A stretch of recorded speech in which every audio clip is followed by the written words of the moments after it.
a Jesus,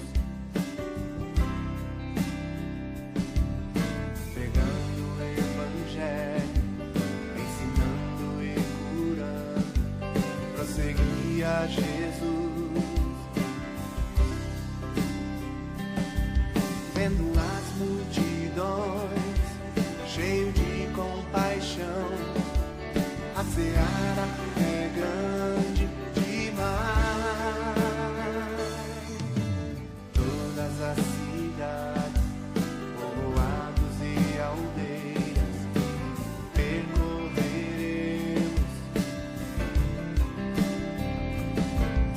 pregando o Evangelho, ensinando e curando, prosseguiremos.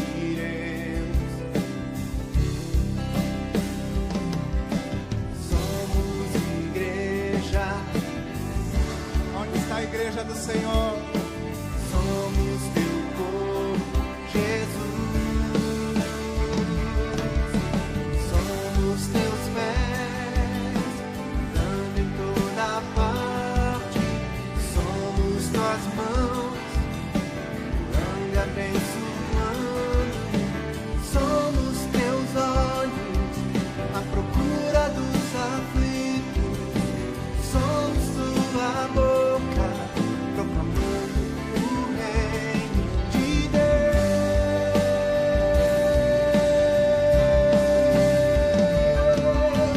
Somos teus pés, andando em toda parte. Somos tuas mãos, curando e abençoando.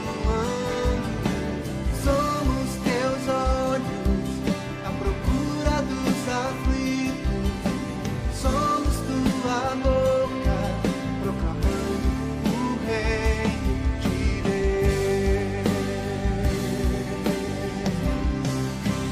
Enche toda a terra do conhecimento da tua glória, através do teu povo.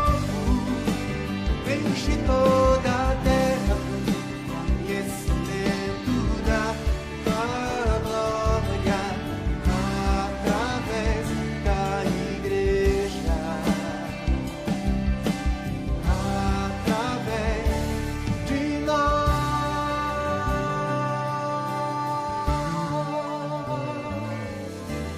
Somos teus pés, andando em toda parte. Somos tuas mãos, curando e abençoando. Somos teus olhos, à procura dos aflitos. Somos tua boca, proclamando o reino de Deus. Assume a tua posição nessa noite.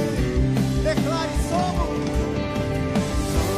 teus pés, andando em toda parte. Somos tuas mãos, curando e abençoando. Somos teus olhos, à procura dos aflitos. Somos tua boca, proclamando o reino de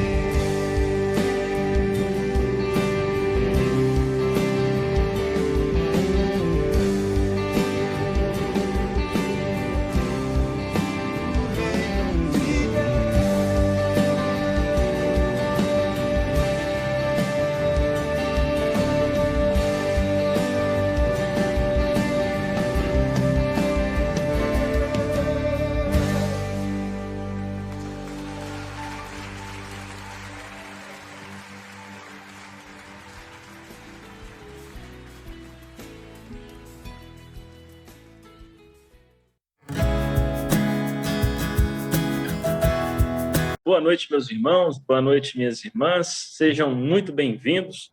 É com muita alegria que nós começamos o nosso primeiro PGzão de 2021. Depois desse tempo de recesso, é hora de nós retomarmos as nossas atividades, né?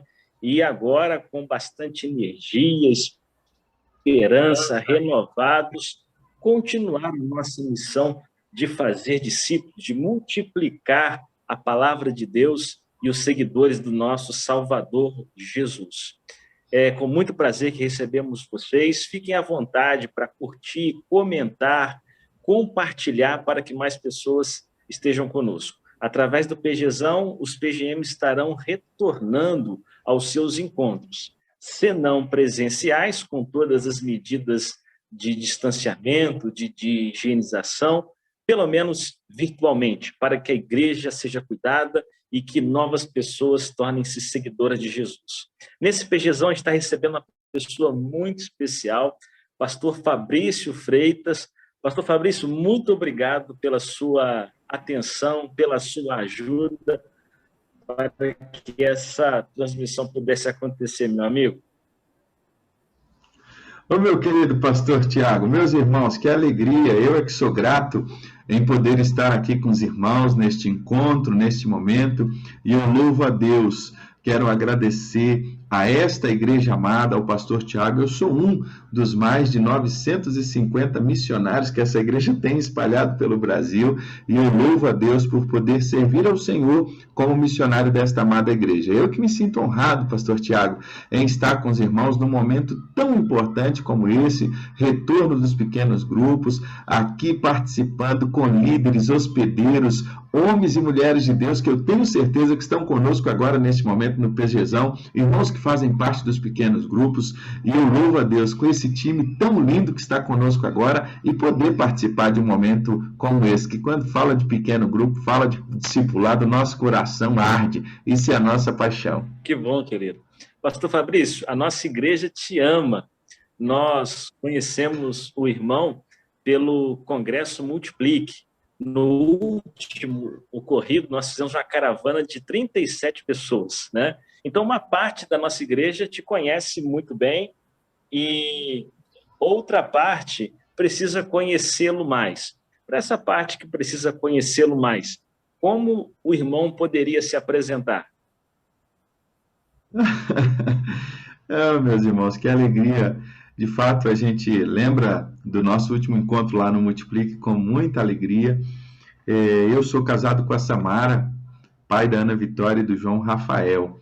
Eu e Samara nos conhecemos no seminário há 20 anos atrás, praticamente, e ali, então, nos conhecemos, oramos, entendemos que era a vontade de Deus, e há 17 anos somos casados e servimos ao Senhor na obra missionária.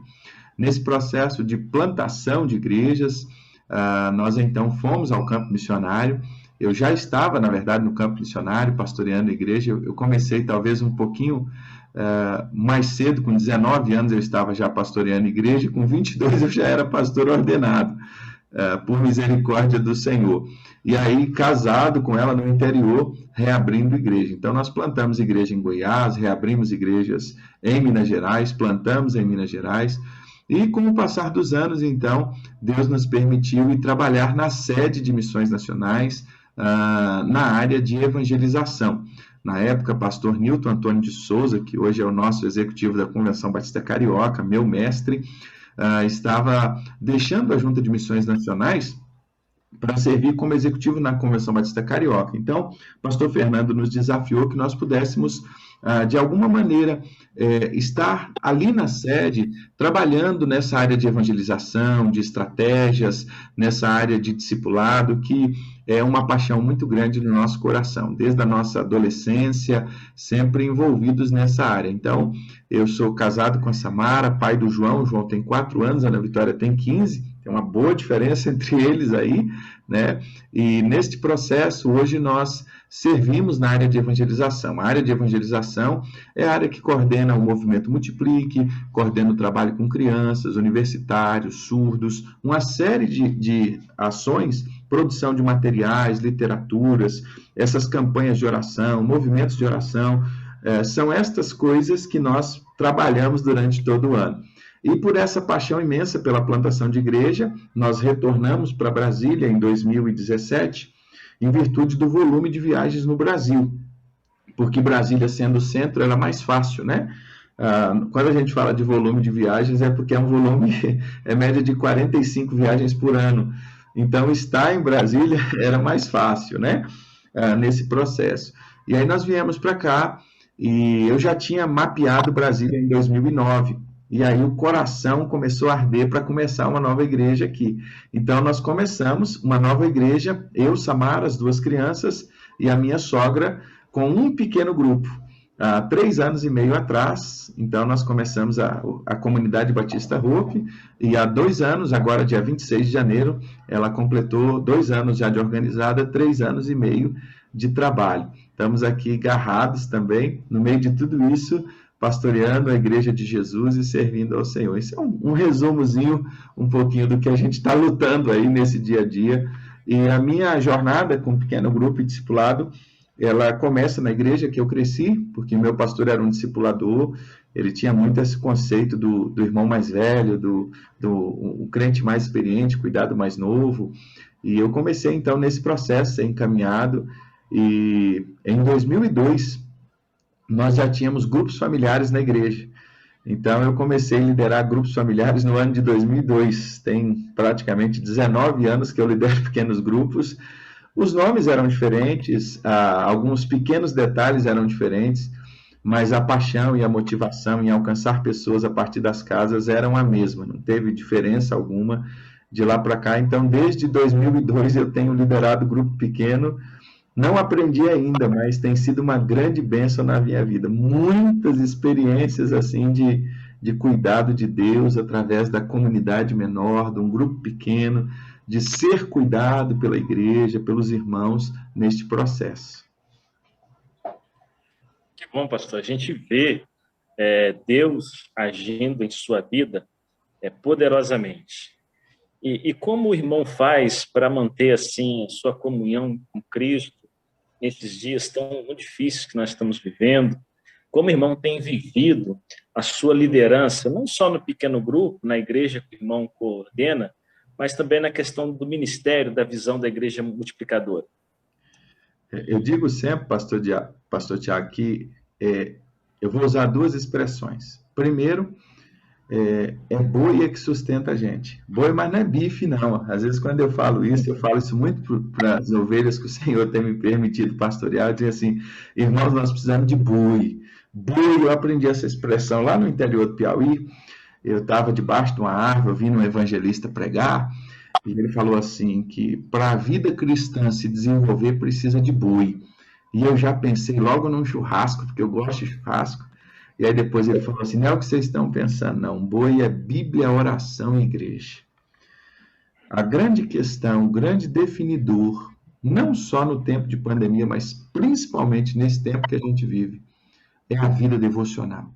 A vida devocional, investir tempo com o Senhor, tempo de oração individual e com os irmãos, tempo de oração com o nosso povo, orar, não falar de oração, mas orar.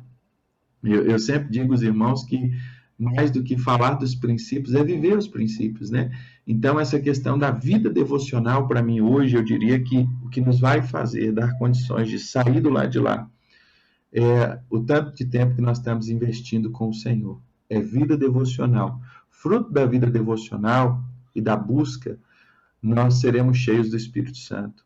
E quando nós estamos cheios do Espírito Santo, nós temos aquilo que Paulo fala à igreja de Gálatas, capítulo 5, versículo 22. Nós temos o amor, a paz, a alegria, a bondade, a benignidade, a fidelidade, a mansidão e o domínio próprio. É disso que a gente vai precisar todos os dias para vencer dias tão difíceis. Só tem um jeito. Ou a gente está cheio de Deus, ou nós estamos cheios de nós mesmos. Cheio de Deus, nós vamos transbordar o fruto do Espírito. Cheio de nós mesmos, a obra da carne vai prevalecer. Então, eu diria que boi tem que estar cheio com... É boi, Bíblia, oração e igreja. Isso é a receita que os nossos pioneiros vivenciaram. Os homens de Deus, ao longo da história, era simplicidade e joelho no chão.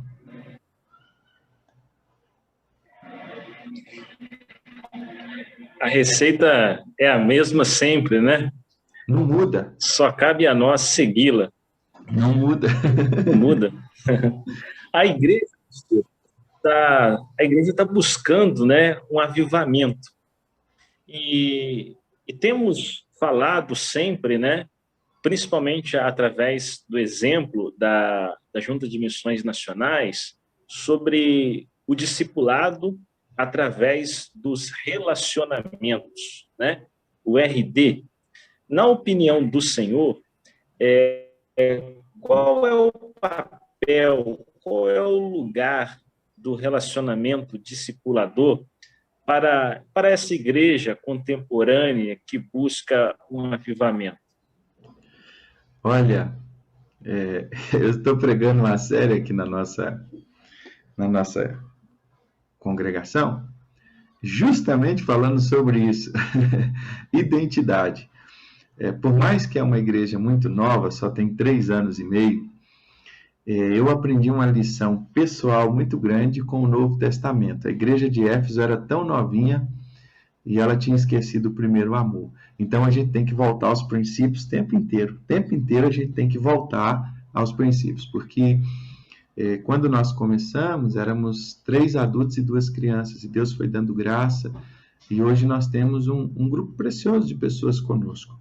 Mas muitas dessas que chegaram, elas precisam entender esses valores. Então a gente precisa voltar aos princípios. E eu estou pregando justamente sobre isso, a nossa identidade, uma igreja relacional. E Atos capítulo 4, versículo 32, diz que da multidão dos que creram era uma só mente e um só coração. Ninguém achava que nada era seu e eles tinham uma vida em comunidade.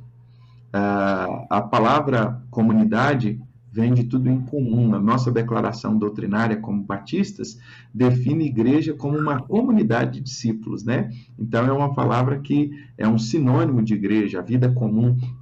É interessante quando a gente vê isso. O 32 fala que eles tinham unidade e eles tinham vida comum. Eles se relacionavam, eles andavam juntos. Mas tem o 31. No 31 disse que quando Pedro e João voltam depois de ser questionados do Sinédrio, eles oram e eles já estavam em oração e aquele lugar tremeu e eles foram cheios do Espírito Santo. E por serem cheios do Espírito Santo, a unidade, o relacionamento se torna possível. E a gente começa a viver uma dimensão da vida cristã que não é... Aí é uma coisa muito linda, pastor Tiago. Relacionamento discipulador, a visão relacional, ela não é uma estrutura. A visão relacional não é um programa que se implanta. Visão relacional é um estilo de vida, que no dia a dia isso vai transbordar no caminho, no café.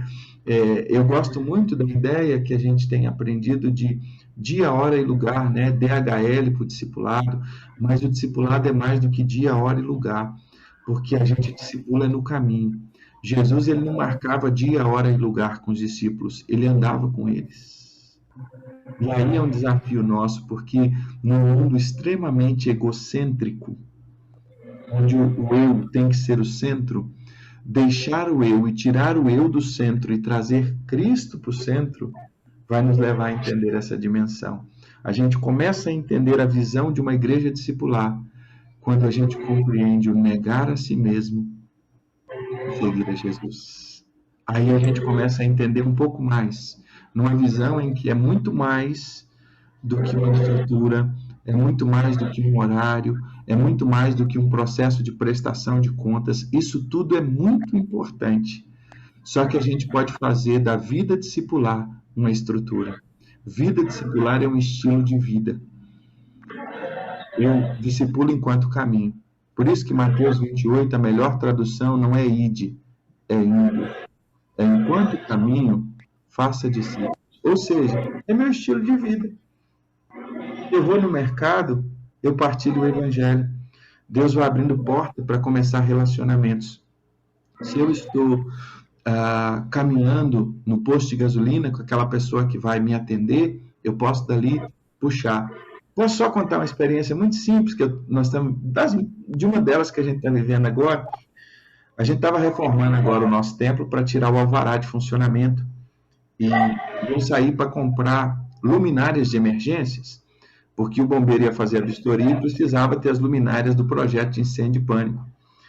E aí eu fui numa loja, o rapaz começou a me atender, e a gente começou a conversar, e vem de lá, vem de cá. Ele falou assim: o senhor é evangélico? Eu disse assim: sou. Aí ele perguntou: o senhor é pastor? Eu falei: sou. Aí começamos a avançar ali, eu descobri que ele tinha se afastado dos caminhos do Senhor há 16 anos. E sabe qual era a igreja que ele pertencia? Uma igreja batista da nossa convenção. Aí quando a gente começou a conversar, e eu falei de algumas coisas que ele ligou, os olhos deles começaram a chorar. Literalmente, no meio do comércio ali, ele começou a chorar. Eu pedi o telefone dele, aí guardei o contato dele. Saí do comércio e já fiz a primeira chamada. Não esperei nem meia hora depois, eu já fiz o primeiro contato. Isso tem 60 dias, mais ou menos, uns 50 dias. Domingo ele chegou no templo, ele, a esposa e a filha. Depois de 50 dias, ele já tem se aproximado. Nós temos gastado horas de conversa, às vezes tem dia que é mais de meia-noite eu estou conversando com ele e tenho investido tempo com ele. E ele, então, já manifestou publicamente o seu retorno, a sua decisão, e agora a gente está caminhando. Claro que é só um exemplo de muitos outros que a gente poderia contar. Aquele dia poderia ser apenas uma compra de lâmpada. Aí a gente começa a entender que não é a compra de lâmpada. São as oportunidades que Deus está nos dando todos os dias, que nós precisamos ser intencionais. Harmonia é intencionalidade. Unidade é intencional. Por isso, Paulo, lá em Efésios capítulo 4, ele diz que nós devemos nos esforçar pela unidade da fé. Então, isso é um processo que a gente precisa todos os dias sermos intencionais. Intencionais. Você vai na padaria, você não está indo só comprar pão. É a chance que você tem de partilhar de Jesus para alguém. Isso Deus vai abrindo portas. E a gente poderia contar muitas outras aqui, mas é aquela coisa, as oportunidades, todos os dias, elas vêm e elas vão. Mas como nós as aproveitamos? Então, a cultura de uma igreja relacional, ela não é só no programa. Estou falando demais, né, Thiago? Deixa eu parar por aqui. A cultura de uma igreja relacional, ela é construída no dia a dia. Porque eu sou relacional não apenas no RD, naquele momento. Eu sou relacional em casa, eu sou relacional no trabalho, eu sou relacional com os vizinhos. Na igreja, nós só vamos ser consequência daquilo que nós somos quando ninguém nos vê. Por mais que a pessoa pode tentar colocar uma máscara, tudo bem, mas isso vai cair, não adianta. Mais cedo ou mais tarde vai descobrir quem a gente é na igreja. Porque nós somos na igreja quem nós somos no dia a dia. Isso não muda. A igreja é apenas uma caixa de ressonância daquilo que a gente age no nosso dia a dia. Então, isso vai nos levar a entender que nós não somos discípulos aos domingos. Nós somos discípulos 24/7. 24 horas durante os 7 dias da semana. Que maravilha ouvir o senhor. O livro que o senhor escreveu, né, De Volta aos Princípios também, inclusive a nossa igreja o estudou novamente no último trimestre do ano passado, maravilhoso, onde o senhor também fala sobre essa intencionalidade, né, e o dever de cada discípulo de fazer novos discípulos, né, influenciar pessoas, amigos, parentes, familiares, a se tornarem seguidores e seguidoras de Jesus. É uma missão de todos nós. E assim o reino de Deus vai crescendo. Pastor, o senhor que tem muita experiência nessa área, qual é o papel, então, dos pequenos grupos multiplicadores nessa missão nossa de fazer discípulo? Qual é a importância do PGM? Eu digo que o PGM, eu gosto sempre de usar duas comparações. PGM, ele é uma cesta de colheita e ele é um ninho de acolhimento. Ele é cesta e ele é ninho. Cesta porque quanto maior número de casas que nós temos na cidade, abrindo as portas para pregar o evangelho, se na quarta-feira a gente tinha um culto de oração, que tínhamos uma mensagem, e já é importante, muito importante, imagina agora quando eu tenho 10, 15, 20, 30, 40, 50, 60 casas orando e proclamando a palavra. Eu venho lá da roça, sou mineiro lá do interior, e perto de Valadares, ali para o lado leste de Minas. Quando você queria fazer uma colheita muito rápida, você trocava dias de serviço, e aí você trabalhava para alguém, e no dia da sua colheita vinha todo mundo te ajudar.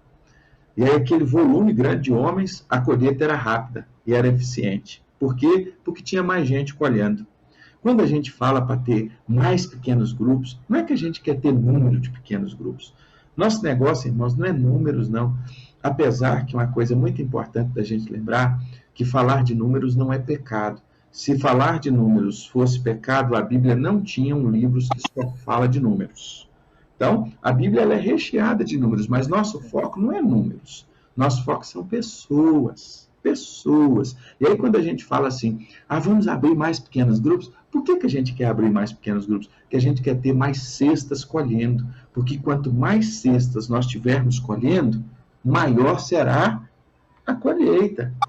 E aí, uma coisa que Jesus nos chama é interessante, pastor Tiago, ele diz assim: erga os vossos olhos para os campos, porque eles estão brancos para a colheita. O fruto está maduro. Agora a igreja precisa ter uma visão de colheita. Ela precisa ir para a cidade com a visão de colheita. Nós vamos continuar semeando abundantemente, mas tem muito fruto maduro para colher. É aquele fruto que está lá na hora de comprar a lâmpada, que ele aparece assim do nada e a gente precisa colher ele. Você colhe ele com o quê? Com um grupo pequeno. Só que o grupo pequeno se torna também um ninho de cuidado, de acolhimento. É nesse ninho que a gente pega o fruto, traz ele, acolhe, olha no olho, pergunta como está, ajuda, partilha. Paz, ao longo desses quase 20 anos vivendo grupos pequenos, eu já fui tão abençoado pelo meu pequeno grupo, pelos diversos pequenos grupos que eu já passei, momentos assim na nossa vida, minha e da Samara, nós perdemos, Deus nos permitiu passar por 6 processos de gravidez. Nós perdemos 4 e Deus nos deu 2. E muitas dessas perdas, se não fosse o grupo pequeno que nos acolheu, que nos amou, que chorou conosco, fez coisas... Paz, nós tivemos Covid já aqui em casa. Eu e a esposa tivemos Covid ao mesmo tempo, e nós ficamos isolados numa parte da casa e os nossos filhos em outra. Sabe quem cuidou de nós nesse tempo? O pequeno grupo. Quantas vezes a campainha tocava aqui, era uma comidinha, era um cuidado, era um zelo. Quem é que fez isso? O povo de Deus. Quem é que trouxe remédio? O povo de Deus. E é interessante como é que isso acontece. Essa semana, uma família inteira da nossa igreja testou positivo. 5 pessoas da mesma casa. Quem é que está cuidando deles lá? Levando cesta, indo fazendo mercado, cuidando, zelando daquele povo. Um pequeno grupo. Agora, olha que interessante. O casal e o filhinho eram e são membros da igreja, já são convertidos. Mas o pai e a mãe não eram. Esse amor tão grande está mudando, impactando o coração do pai e da mãe daquele irmão. Eles estão impressionados porque eles nunca viram isso. Porque na cabeça do pai, igreja sempre foi aquele negócio de dar dinheiro para o pastor. Igreja é para pegar dinheiro das pessoas. Agora, como é que eu conheço uma igreja que no momento mais difícil que nós estamos enfrentando, essa igreja está vindo aqui cuidar da gente, trazer as coisas com imenso amor e ora por nós, liga. E não é um ou outro, não, é uma comunidade. Isso não tem preço, pastor Tiago. Isso o pequeno grupo faz de maneira assim. Nós temos vindo uma ação aqui, agora, graças a Deus, estamos só com 1. No segundo mês de pandemia, nós tínhamos 14 pais de família desempregados. Os pequenos grupos se uniram, começaram a levantar alimento. E aí, montavam as cestas, e um pequeno grupo diz assim, mas só a cesta não vai dar, vamos para o Ceasa, vamos buscar verdura. Aí outro diz assim, vamos levar pelo menos um ovo, porque a mistura é boa. Aí um mês era um pedacinho de frango, um mês era ovo, e foi cuidando dessas famílias. E nessa história começou a entregar 1,5 tonelada de alimento por mês. Quem? Os pequenos grupos, que vão recolhendo as cestas, que vão cuidando, os líderes. Aí os líderes começarem na comunidade a descobrir gente na comunidade onde o pequeno grupo está, que precisava de um amparo. Isso não tem preço. Para que é o pequeno grupo? O pequeno grupo é para isso. É para alcançar pessoas novas, é para acolher pessoas, é para amar a gente. Ah, mas a gente não pode se reunir presencialmente. O pequeno grupo não é a reunião. O pequeno grupo são os relacionamentos. Aí muda tudo. Porque o pequeno grupo, se ele for só a reunião presencial, agora ele ia morrer. Aí, como ele não é só a reunião é parte do grupo. O pequeno grupo prossegue. Por quê? Porque ele tem vida. Porque ele tem vida muito além do encontro. Aí muda todas as coisas. Rapaz, se deixar, eu fico falando aqui disso, porque isso mexe com o meu coração assim de um jeito. Que bom, pastor. É nisso que a gente vê o evangelho em ação, né? E os relacionamentos, o discipulado, os pequenos grupos, eu acho que reforça, né, a grande verdade que o evangelho que Cristo trouxe não é um programa, não é um evento. O evangelho é uma forma de viver, uma maneira de vida. E que Deus nos abençoe para que possamos continuar multiplicando, tá bom? Amém, meu pastor. Muito obrigado. Muito obrigado pela sua atenção, pelas suas palavras, por sua vida, que é uma inspiração para todos nós. A gente está chegando ao final. Eu gostaria de pedir ao Senhor que orasse por nós. Pode ser? Eu vou orar, mas eu queria só partilhar um versículo das Escrituras com o senhor e com os líderes que estão conosco. A gente está vivendo um tempo de muito medo. A gente está vivendo um tempo que a gente fica muito apreensivo. Volta, não volta, vamos, não vamos. Eu gosto muito de pensar em Josué, quando o Senhor fala com ele que ele ia agora seguir no lugar de Moisés. Eu acho que ele estava mais um pouquinho do que nós estamos hoje, com mais medo ainda. Porque imagina aquele desafio, levar o povo para a terra. E aí Deus vai e fala conosco assim, volta os pequenos grupos, lidera um pequeno grupo, abre a sua casa. E você fala assim, meu Deus, como é que vai ser isso? Aí o medo vem no coração. Naquele momento de maior medo de Josué, o Senhor vira para ele e diz assim, não foi isso que te ordenei? Seja forte e corajoso. Não tenha medo e não fique assustado, porque o Senhor teu Deus estará com você, por onde quer que você andar. Esse texto de 1 a 9 é a palavra do Senhor com Josué. E aqui eu quero terminar dizendo que 3 coisas Deus falou com Josué aqui. Primeiro, sobre a promessa de Deus. Deus fala para Josué que existia uma promessa que ela começou lá atrás com os filhos de Israel. Lá atrás, no Egito, uma promessa de uma terra prometida, de algo que viria. Então, Deus tem promessas para o nosso coração, para a nossa vida. Deus tem promessas para a PIB de Itaperuna. Deus tem promessas para o seu povo. Agora, Deus falou para Josué também que nesse processo de não só ele dizer, eu prometi a Moisés, estou com você, então tinha promessas, tinha também o poder dele. E ele vai dizer, olha, vocês vão entrar lá e nós seremos vitoriosos, nós vamos passar, nós vamos tomar aquela terra. Por força, por poder, não, eu que vou fazer. Eu sou o Deus Todo-Poderoso. Então eles tinham uma promessa, eles tinham o poder de Deus com eles. Agora, o que eu mais gosto é quando o Senhor vira para ele e diz assim, assim como eu fui com Moisés, eu serei contigo. Ou seja, Josué tinha a certeza da presença de Deus. Ele tinha a promessa, o poder e a presença. Você, meu querido irmão, líder de pequeno grupo, você, meu querido irmão hospedeiro, você que participa de um pequeno grupo, Pastor Tiago, PIB de Itaperuna, os irmãos têm a promessa, os irmãos têm o poder de Deus e os irmãos têm a presença de Deus, o Emanuel, Deus conosco. Que Deus abençoe os irmãos nessa jornada e que seja um tempo assim de bênçãos, de crescimento e de avanço para a glória de Deus. Vamos orar? Pai, em nome de Jesus, obrigado por essa oportunidade que o Senhor nos dá.